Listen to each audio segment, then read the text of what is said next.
So what to do if you've been deferred? Number one, take care of yourself. It's going to be discouraging, and especially if it's an early decision school where you've kind of put all your eggs in that basket, but even some important early action schools can really be disappointing. So take care of yourself and process your feelings. That's the first thing. All right. So now to the strategy. So you have gotten the deferral, you've processed your disappointment, and you come out the other side of that disappointment, deciding that while you're going to go ahead and get excited about your other schools, you also are going to stay in the game and compete and try to gain admission in the regular round. There are some things that you can do. Number one, read the instructions from the college and follow them to the letter. If you are deferred, the college will provide very clear instructions about what to do. Those instructions can come in an email, they can appear on the student's admissions portal, and they can be on the college's admission page, might be in an FAQ section, but they're going to be there somewhere. The college is going to tell you exactly what to do.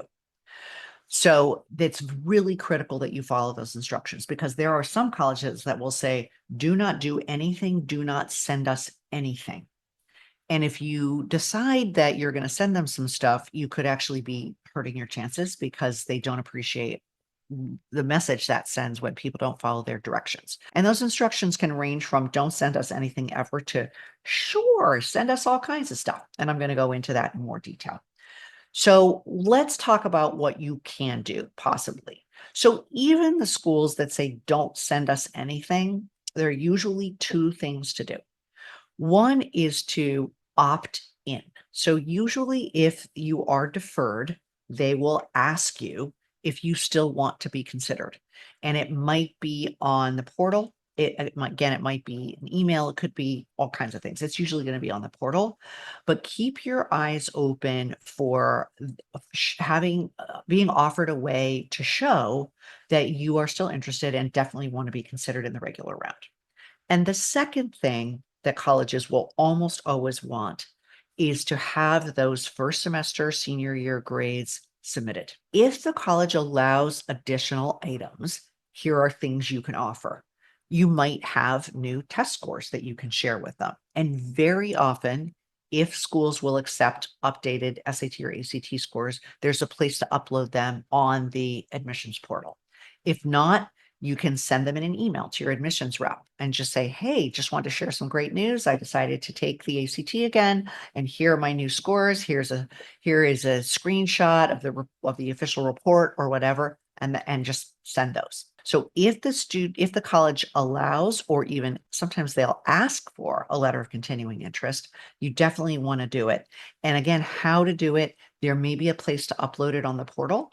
There are actually even some colleges that, instead of having you write a letter of continuing interest, will almost have you write a little bit of an essay on the portal itself.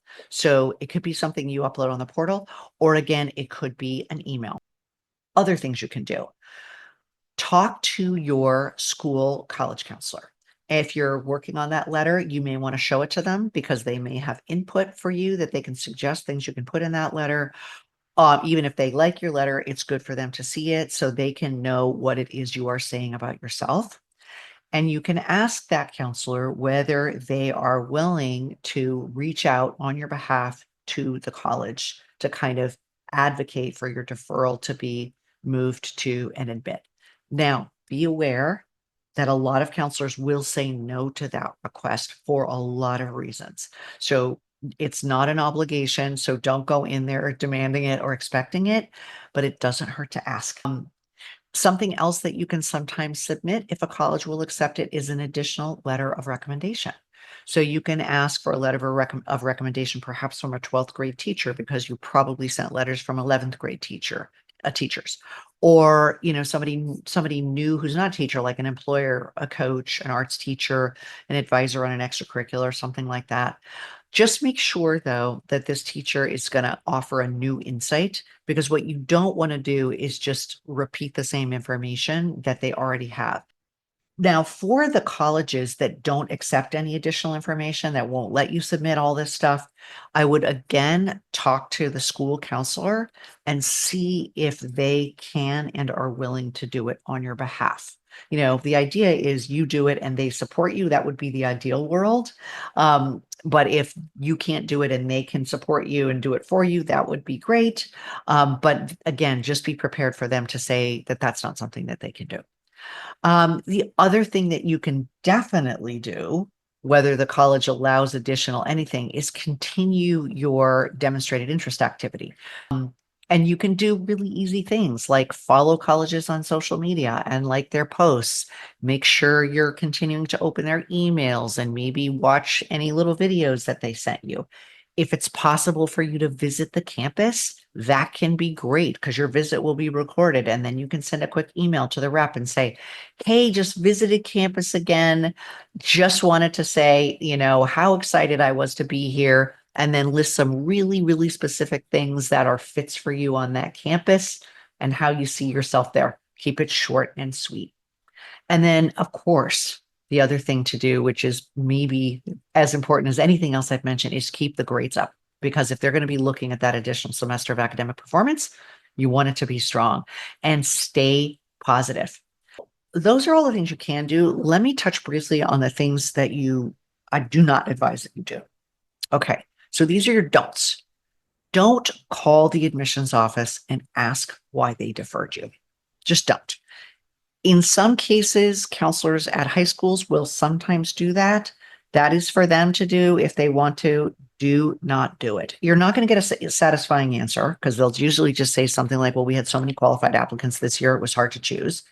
And it just doesn't help you, because you're not sharing anything positive about why they should admit you. Do not stalk the admissions office with tons and tons of emails. I see this, advice given like, oh, be sure you're reaching out to the counselor every couple of days. Do not do that, right? Share information that is useful to them. Don't be a stalker. They're really busy people. They get hundreds and hundreds of emails. Don't do that.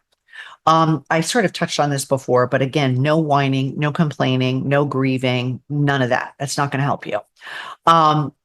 Don't go for weird outside the box strategy. Don't make a YouTube or send weird gifts. Don't get a poster of yourself on city buses, whatever. Don't do any that outside the box strategy stuff. I don't think it helps. And then finally, this is I wish I didn't have to mention this, but I do. Please, please do not sabotage other applicants. Please don't do that. And if you hear about anybody contemplating that, please discourage them.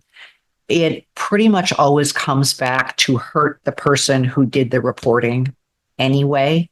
And that is just the kind of thing that people look at and go, wow, this is not really an energy that we want on our campus. So to just kind of bring this full circle to what I started with, your most important job after a deferral is to start getting excited about your other schools. If you haven't really researched them thoroughly or watched the virtual tours, and if you haven't visited, but you can, do that. Start watching YouTube videos, all the stuff we suggest in the college research. Find people who go to those colleges and talk to them. Start getting excited about your other schools because, again, while you might want to do this campaign for that top school, and you certainly can, you have to live in the reality that it is actually unlikely statistically that your deferral will turn to admission. Now, it does happen. I have students every year for whom it happens. So I'm not saying never, but just for your kind of psychological well-being, it's really ideal to kind of move on. And I know this might not be the outcome that, you wanted, but again, remember that these are made in sort of the framework of the college as a business concept of, what the college needs. And it's really not about you. And the goal is to go and love a school that's going to love you back. So you might be surprised at what you find as you start to explore your other options and just how exciting they can be for you. And don't pour all of your energy into trying to work on these deferrals. Use this time to finish strong so that all of your other colleges get your best possible grades and extracurricular accomplishments. and enjoy the rest of high school. You know, it's almost over. Enjoy your friends, enjoy the classes that you like, enjoy your activities, and keep your, try to keep your outlook positive and keep your long term goals in mind. And I can tell you that students really always do seem to end up where they're supposed to be and bloom where they're planted. So it's going to work out.